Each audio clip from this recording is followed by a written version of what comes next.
con el pasado adelante. Es lo distinto. Nosotros decimos vamos hacia el futuro. No, ellos van hacia el pasado con el futuro detrás. Es un ver lo que acontece, su propia historia, con la fuerza de lo que ellos tienen como raíz, y el rescate, que por ahí lo dice, de la ciencia, porque hay muchísimos saberes que son realmente ancestrales, y que fueron totalmente ninguneados, primero porque no respetaban la cuestión religiosa, porque no tenían la linealidad del saber que venía desde Europa.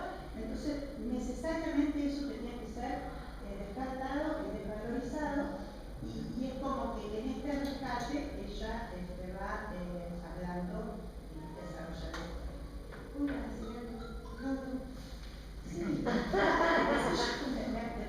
Eso me refería con la linealidad. O sea, fíjate vos que cambia la estructura del pensamiento. O sea, no solo la idea, sino desde dónde se lo piensa.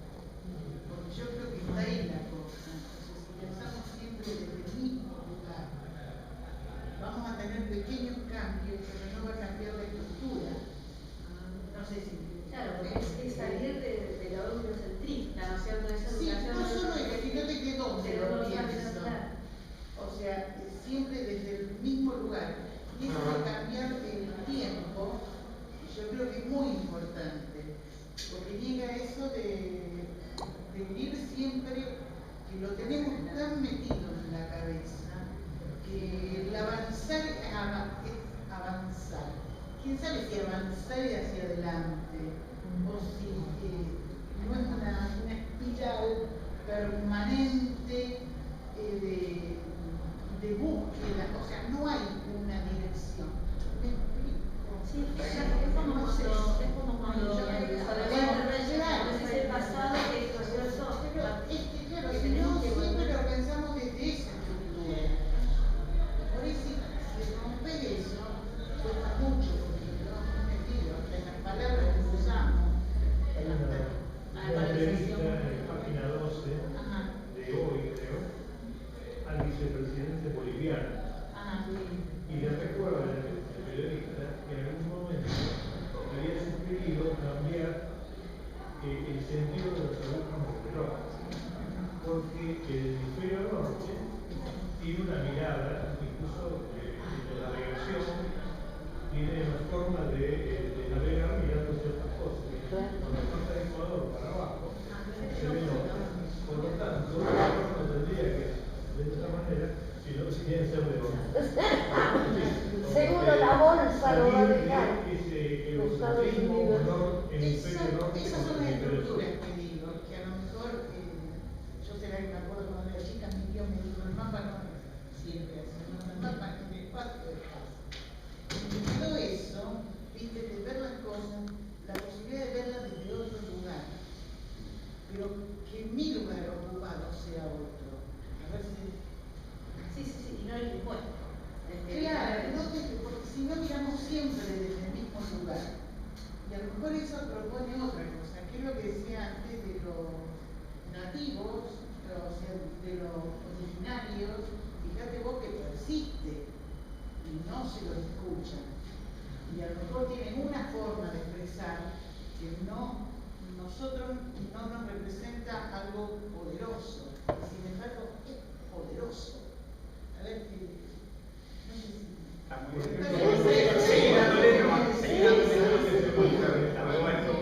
En Perú, sí. Los peruanos en general son católicos. Uno va a las iglesias, por ejemplo, a la catedral de Cusco, y se encuentra con todos los cristos blancos, todos los santos blancos, y ellos venerando a los cristos blancos y a los santos blancos. Pero cuando uno sale de ahí, siguen adorando a los rituales de la Pachamama. Entonces han unido buscando salvarse solamente la conquista y recuperar permanentemente sus antepasados. Por eso hay la esperanza de que tenga la fuerza, ¿no? escuchemos. O sea, estamos acostumbrados a escuchar lenguaje, sonidos y cosas que nos llaman la atención. Pero si empezamos a escuchar otras cosas, a lo mejor hay algo muy potente, ¿no? Que todavía con lo que está ahí. Para entender eso hay que ir el 2 de noviembre al norte. Yo estuve ahí en noviembre. Hay que entender eso, es decir, hay que hacerse un viaje Sí, vos sabés que... y digamos, en la celebración de los muertos, sí. porque ellos tienen una mirada totalmente distinta a la nuestra. Ellos entierran a los muertos en lo más alto, porque dicen que es cuando más cerca de Dios están. Incluso ellos, el último día del ser humano en la tierra, es decir, con vida, recién muerto, los festejan, digamos, hacen como un festejo de la última comida con el familiar muerto, y entonces van solamente los familiares. Pero el día del entierro no van los familiares, sino que van los amigos y los conocidos de distintas etnias que los llevan, ¿cierto?, al lugar donde va a ser el descanso eterno. Entonces, a ver, la explicación, porque ahí se armó casualmente una discusión con una de las personas, con uno de los guías, si era lo importante, el originario, el indio, o digamos, o el de la zona, sino que lo que era más importante era entender que lo que ellos estaban en estos momentos peleando y discutiendo eran las tierras, era el lugar que le corresponde a ellos, para entenderlos a ellos. Claro, y fíjate vos decís la tierra. Cuando yo estuve justamente de casualidad, no soy creyente, no festejo, pero charlé con la gente que era una procesión bastante colorida. Pero además, no hay límites, ellos no hay límites porque eran bolivianos, o sea, niegan hasta las divisiones políticas. Hay una negación ya ahí explícita, celebrar determinadas fechas, pero no hay nacionalidades, hay otra identidad que los une. Y eso es lo que yo digo silencioso o calladito, que a lo mejor tenemos que escuchar. Por eso uno de los conceptos más interesantes creo que aportó el pensamiento latinoamericano al pensamiento político occidental en el último tiempo es la idea de la plurinacionalidad. De la plurinacionalidad que institucionalizó Bolivia, pero digamos las resoluciones de todos los conflictos étnicos, nacionalistas en Europa, el modelo para está acá, ¿no? España mismo, ¿no? Con la región catalana, vasca, algunas propuestas lo incorporaron como para eso, ¿no? Como para eso. ¿Algo más?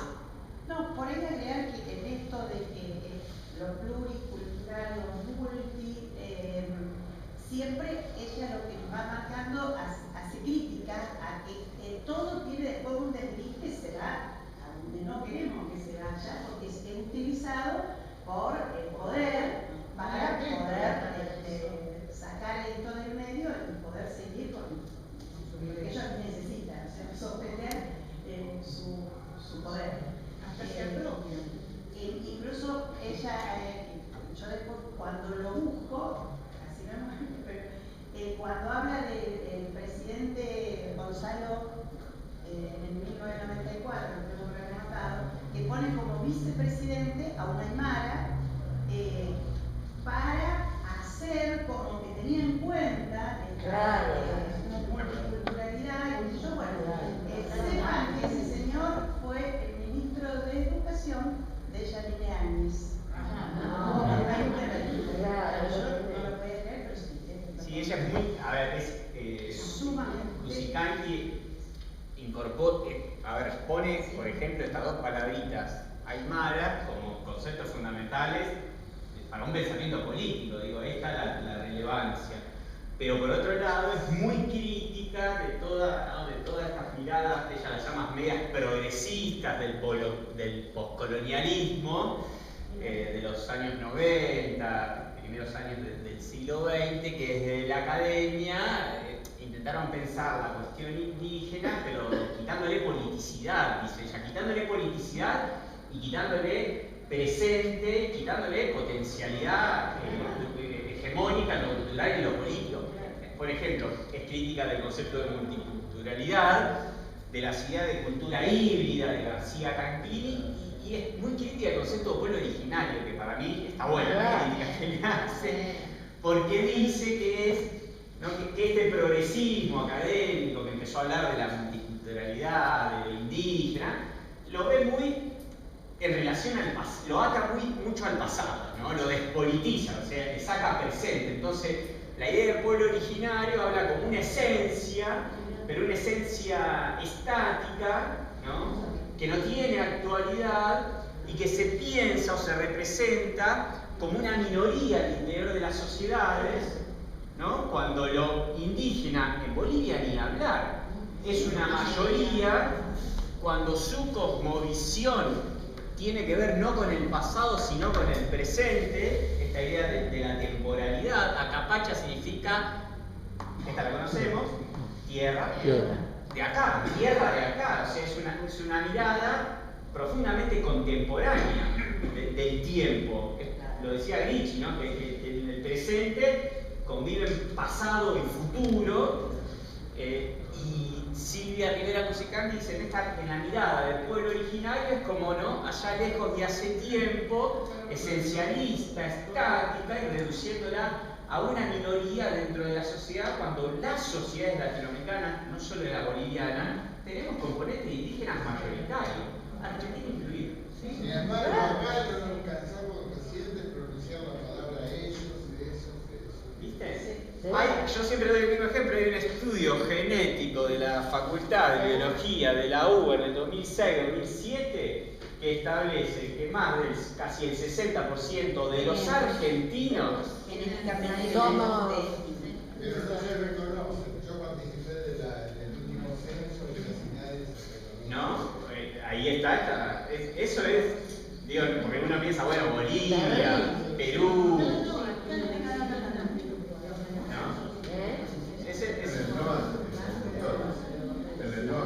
Sí, pero acá también. Y ni que hablar, a ver, minoritario, pero el componente africano nuestro tampoco es menor. De hecho, toda la literatura, a ver, la vida cultural argentina del siglo XIX, del principio del siglo XX, está plagada de protagonistas. La guitarrista de Gardel. Está plagada de, ¿no?, afrodescendientes o negros que era mestizo, ¿no? Era afrodescendiente. Por más que las imágenes que nosotros reconocemos de Barbie son morochonas, es blanco. Y era afrodescendiente. Rivadavia. Bueno, eso está invisibilizado. ¿Tiene que ver con qué? Con esto no, más con esto, con la colonialidad, porque la colonialidad es la pregunta ¿por qué? Por el postcolonialismo, es por lo que queda, por las huellas culturales, por lo que yo les decía de la última crítica antiimperial de los años 50 y 60, ¿no?, con la lupa puesta en lo cultural, es decir, por las secuelas, por las huellas, por las marcas que quedan en las sociedades que tuvieron procesos coloniales. Que eso talla las idiosincrasias, las subjetividades, las maneras de representarnos, esto de que negamos eso y si creemos que todos bajamos de los barcos, ¿no? Que son formas de representación que tenemos y que tienen que ver con este momento, ¿no? Sí, lo interesante del llamado pensamiento postcolonial o decolonial, más allá de las discusiones internas que hay, donde Fusicán, que es como la más dura, es que se hace la pregunta por la colonialidad, que es ese momento posterior, ¿no? Y que tiene como, que lo tenemos hiperincorporado y que tiene como tres grandes esferas, ¿no? Esto es una corriente académica, ¿no? Que tiene, bueno, en Argentina Walter Mignolo, que es semiólogo, Aníbal Quijano en Perú, Edgardo Lander en Venezuela, Santiago Castro Gómez en Colombia, son todos los que formaron parte de este grupete llamado modernidad, colonialidad, y yo resumiría como en tres grandes tesis sobre las que se construye. La primera, y discutiendo con Lenin, ellos dicen, el colonialismo arrancó con la misma modernidad, no es una etapa del capitalismo de la modernidad.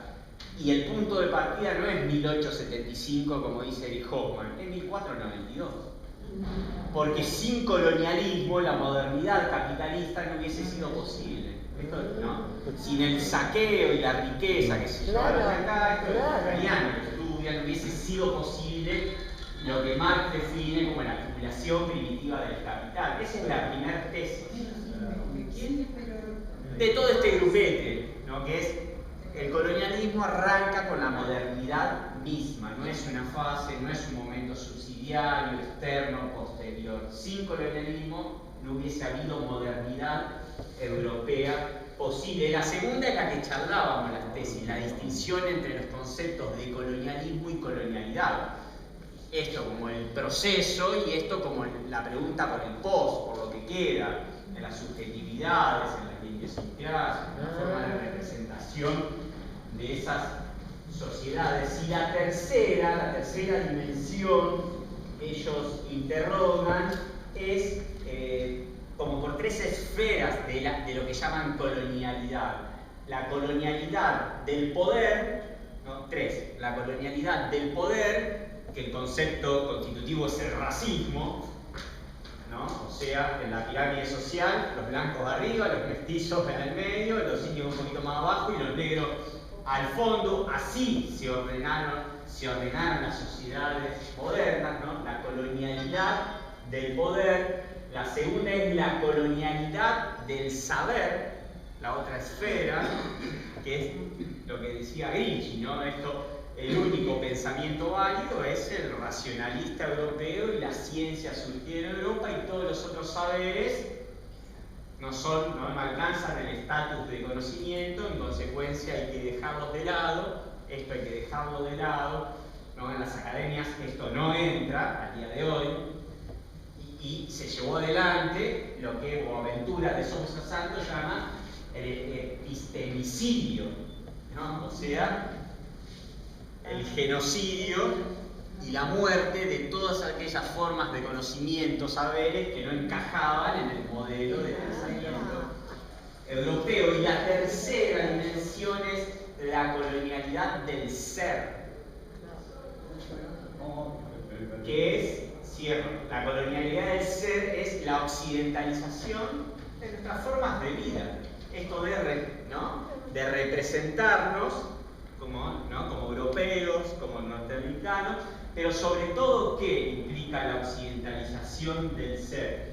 Es que ya no hay una dimensión coercitiva que nos somete, sino que tiene mucho que ver con lo que analizamos del neoliberalismo, que esa europeización, occidentalización que se produce en nuestras sociedades, se transmutan como búsquedas propias, como anhelos nuestros, como deseos que tenemos, consumo, etcétera, etcétera, etcétera. Entonces ya no hace falta siquiera esto, porque con esto nos autodisciplinamos, se reproduce solito. Ahí está. Ahora yo quiero preguntar, como pueblo, como nación, ¿qué le van a decir a los mapuches? ¿Qué le van a decir los mapuches? ¿Qué le van a decir? ¿Quiénes que le van a decir? Como pueblo, como nación, ¿qué le van a responder a los mapuches? Que van reclamando su tierra. Que están reclamando su tierra. ¿Qué va a reclamar usted? ¿Qué le va a decir a los mapuches? ¿Qué le va a decir como Argentina? ¿Tomar ese grado que reclamar?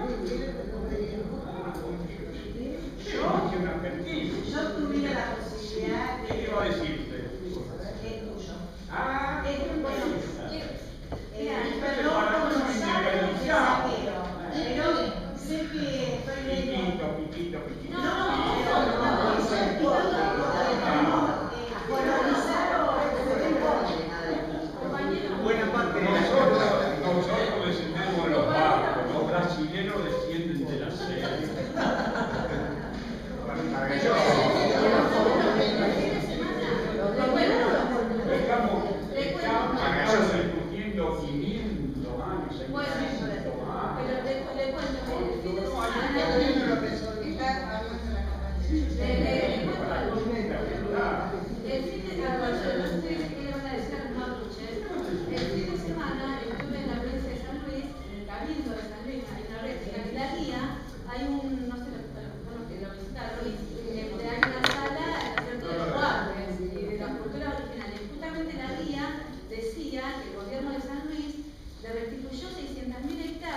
hablar.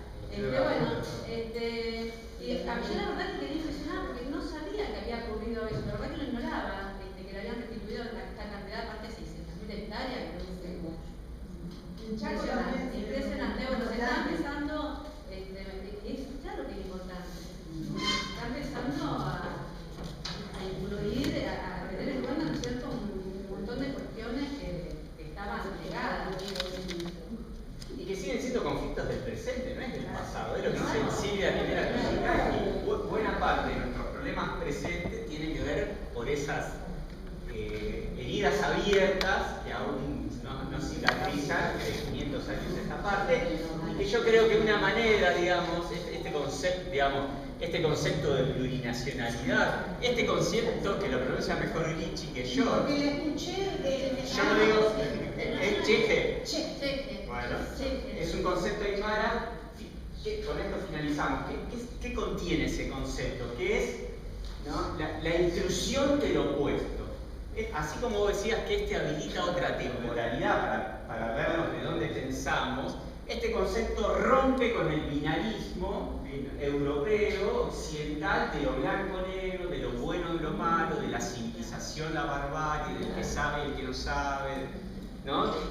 La lógica binaria de Occidente. Este concepto que propone la incorporación del opuesto en el conflicto o en el diálogo, ¿no? Pero como principio de las relaciones humanas y como posibilidad, dice la apuesta, la propuesta, la Kusikanki, de pensar otro tipo de vida en común, ¿no?, de pensar otras lógicas comunitarias frente a los binarismos que nos incorporan.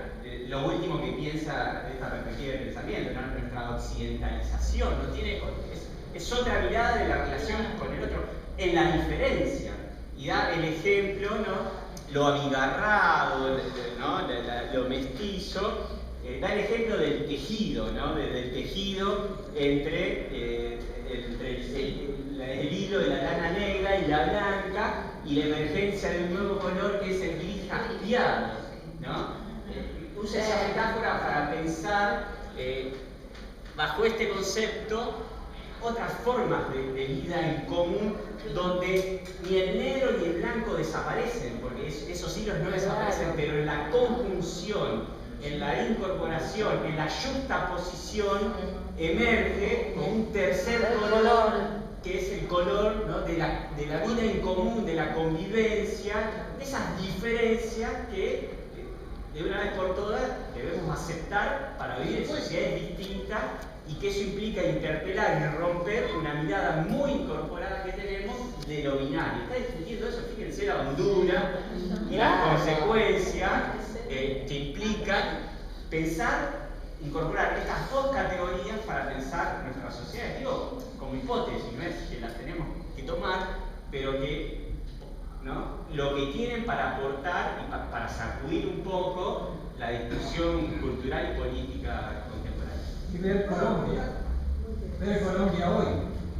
Es decir, el avance, el triunfo de Colombia nos marca que ese camino es posible. Es decir, que el camino de la unidad de los originarios, de los afroamericanos, es decir, de todo el pueblo en su conjunto, nos va a llevar a un camino totalmente distinto, que es el camino de la unidad que tenemos que buscar para América. Que es el mismo camino como... Hay que tener cuidado con el mismo camino... Hay que tener cuidado quién tiene el poder. Bueno, sí, pero hay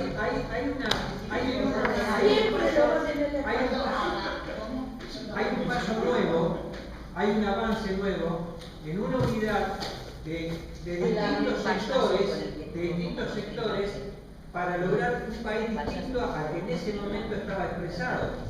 Lo mismo que, ojo, no nos olvidemos que en las campañas de la libertad, ¿cierto?, de la liberación, tanto de San Martín y tanto de Bolívar, es decir, tuvimos una cantidad de originarios que se unieron a ese ejército y que lucharon y que dieron su vida y que nunca fueron reconocidos. Claro, por eso digo, yo, a lo mejor soy un poco amarga, pero ahora y la vio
parecida además sos re parecida. Sí. O sea, yo te veo muy parecida.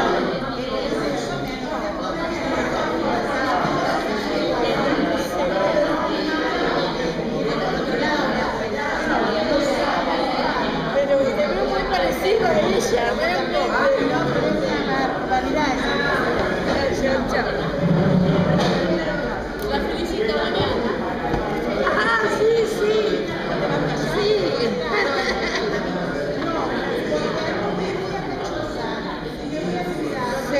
¿Sabes el frío que me están haciendo? Yo por 6 cuadras